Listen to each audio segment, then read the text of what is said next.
We're now 2 weeks past the climatological peak of the Atlantic hurricane season, and though 9 storms have been named, including 2 hurricanes, there's been almost no impact on the U.S. But it only takes one storm to make a tropical season memorable, and that's exactly what happened 75 years ago this past weekend. Newspaper headlines in mid-September of 1938 were still dominated by negative economic news related to the Great Depression, as well as the political storm brewing in Europe as Hitler was threatening to occupy Czechoslovakia. Sharing the front page of the New York Times on September 20th, 1938, was an article headlined, "Hurricane veering from Florida may keep on its course out to sea. Weather Bureau not certain that whole coast will escape." Indeed, the storm missed Florida and the Carolinas, but around 3 p.m. on September 21st, with little advance warning, it slammed into Long Island as a Category 3 hurricane. With maximum winds around 120 miles per hour, 40-foot waves and a storm surge of 14 to 18 feet carved 10 new inlets on eastern Long Island and inundated the southern New England coastline.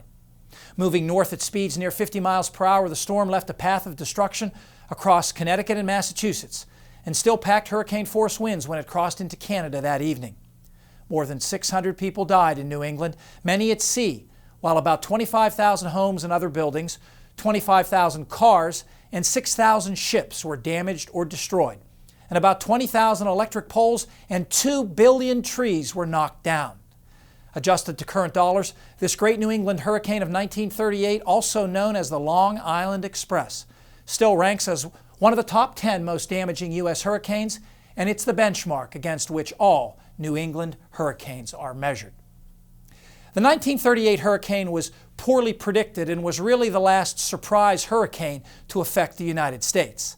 This would never happen today because of global satellite coverage, even in more remote areas of the world, such as the western North Pacific Ocean, where hurricanes are called typhoons. Consider the recent case of Super Typhoon Usagi, the strongest tropical cyclone on Earth so far this year, which struck southeastern China last Sunday. We have high-resolution visible imagery from a Japanese satellite that shows the detailed structure of the tiny eye of the storm. Then there's color-enhanced infrared imagery that pinpoints the coldest cloud tops and thus the strongest thunderstorms, and also nicely tracks the outer bands that pinwheel counterclockwise around the storm. We now even combine data from multiple satellites into animations that can capture a so-called eye wall replacement cycle, a weakening process during which the circle of thunderstorms around a hurricane's eye dissipates and a new larger ring of thunderstorms develops. This unprecedented access to the internal workings of hurricanes continues to revolutionize our forecasting, an advantage our predecessors didn't have 75 years ago. Fred is back next with the extended forecast.